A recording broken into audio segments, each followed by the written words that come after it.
There's another reason why we're treating fewer cases these days.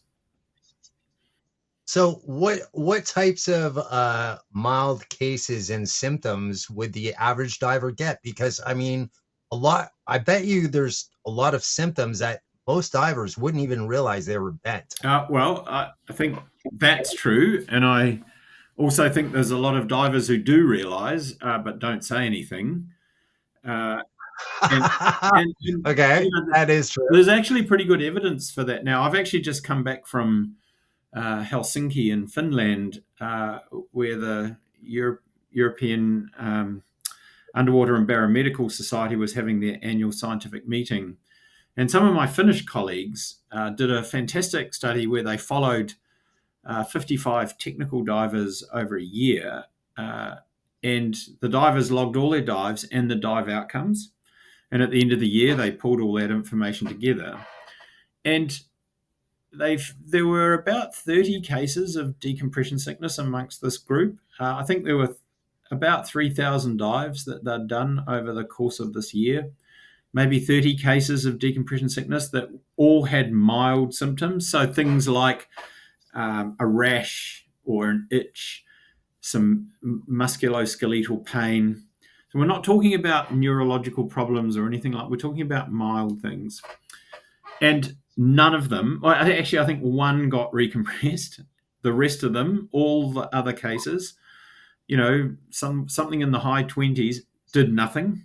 Well, maybe self-treated with a bit of surface oxygen or fluids, and they all got better.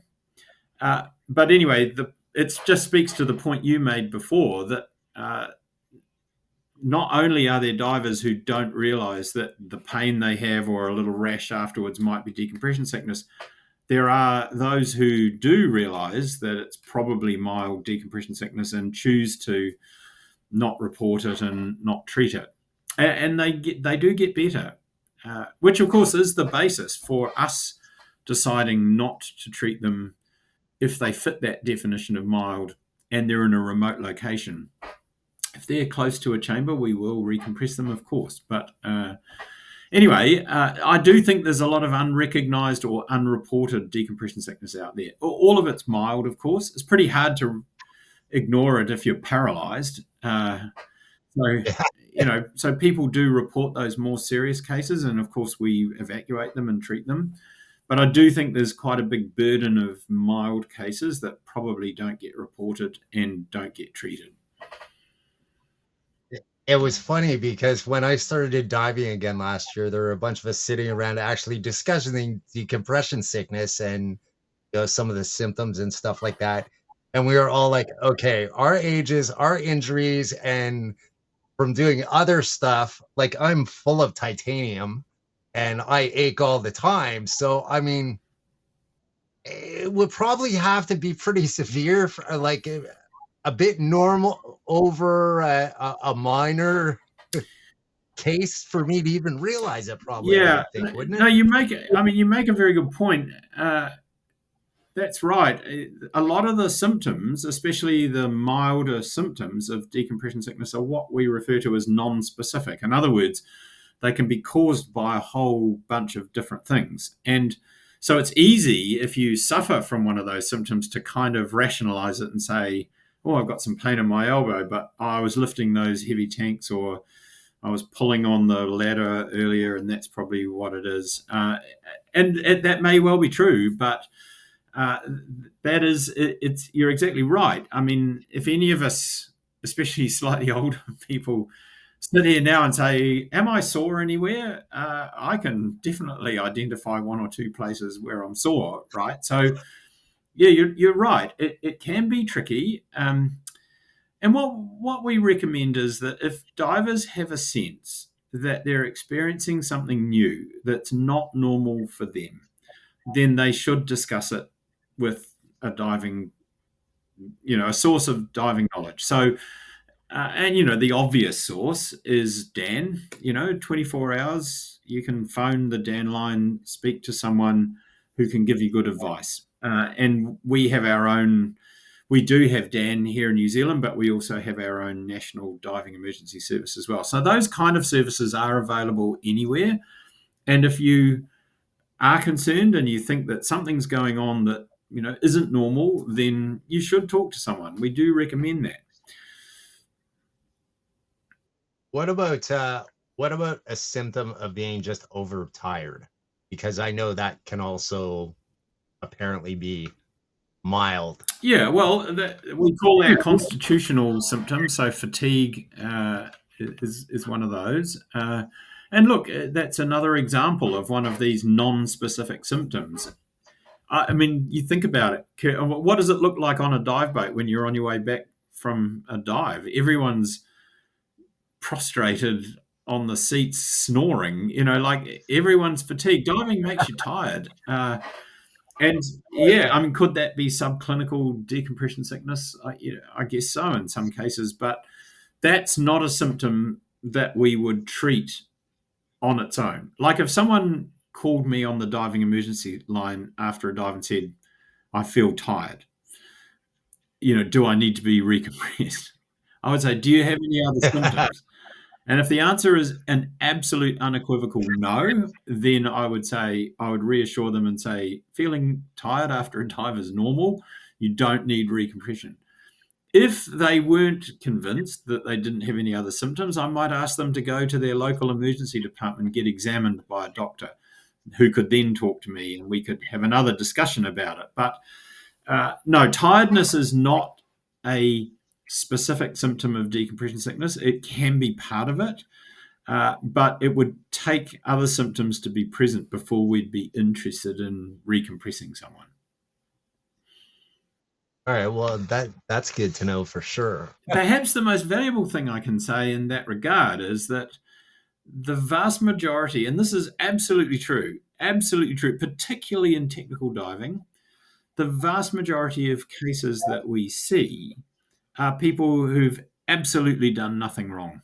They have uh, followed their computer. They've changed their gases to the right gas, the right time. They've completed their deco, and yet they still get symptoms.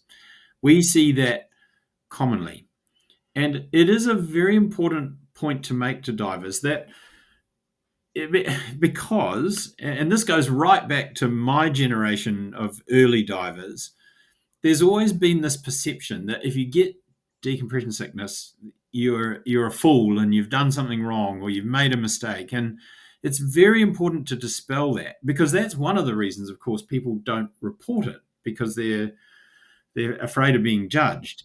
And it's very There's important to ways. understand that even if you've done everything right, you can still suffer decompression sickness. And indeed, most of the people we see uh, have done exactly that. I've actually had decompression sickness twice myself. Musculoskeletal pain in my upper arms. Both times were after long sort of intermediate depth dives, sort of 50 meter range. 130, 150 feet, 160 feet, that kind of range, doing very long dives. So twice, but neither dive did anything go wrong. I did everything I was supposed to do, but I got pain when I got to the surface.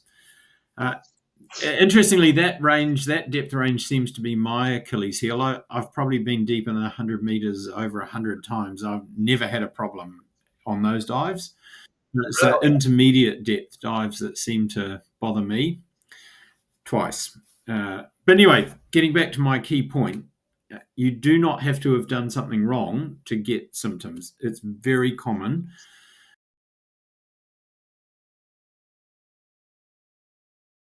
It's just one of those things. And unfortunately, there still is a lot of people that judge it that, oh, you got bent, you're Well, what you have to understand about all these decompression algorithms that we use, there's nothing magic about them, and they don't describe binary outcomes. So, like let's just take a no decompression limit for a simple, scuba air dive. Those no decompression limits don't mean that if you stick to the limit, you can't get sick. And if you exceed the limit, you will get sick. They don't mean that at all. Those limits simply represent someone's idea of a line in the sand of acceptable risk. But that line in the sand lies along a continuum of risk. And someone's just said, look, this is an adequate level of risk. If you want to have zero risk, don't get in the water. If you want to be sure you get decompression sickness, then do something like way crazier. But this is just a line in the sand of acceptable risk. And seen in that light, it makes perfect sense that if you do enough dives, at some point you're likely to have a problem. Probably a minor problem, especially if you haven't done anything, wrong, or nothing's gone wrong in the dive. But you are likely to. There's actually I had Steve from Sidemount Pros Yeah, on my podcast, and he was talking how you guys actually in New Zealand, it's actually covered if you need hyperbaric treatment, um, which a lot of places aren't. And I mean, uh, what about dive insurance? I mean, so you guys don't have to really deal with dive insurance stuff down there because it's all covered by your local insurance, even if you're a traveler there, I understand, correct? yes, yeah, pretty much correct. So New Zealand has a government funded insurance scheme that covers everybody for accidents in New Zealand. It doesn't cover me if I'm overseas, but it does cover me in New Zealand. So that's right. I mean, New Zealand has socialized healthcare. I, that always gets misinterpreted, particularly by Americans. They think it's communism or something like that. It's not. It's just where you pay enough tax so that the government can fund your healthcare, um, and it's sort of universal for everybody. But the the accident thing is another layer on that here in New Zealand, and so it's true. If you get decompression sickness, you get evacuated, you get recompressed. Same if you fall off your motorbike, you'll get whatever treatment you need and some income recovery, etc., while you're rehabilitating. If you go overseas, though, we're in the same boat as you, same as you. We need diving insurance, and in that regard, look, I'm a outspoken supporter of Dan. I think they do a fabulous job. You'll always, you go on the forums and you'll find someone who wants to moan about some aspect of Dan's diving insurance. But I think what I think sets them apart is that they have this dive insurance kind of business, but the money that generates doesn't go into the pockets of shareholders.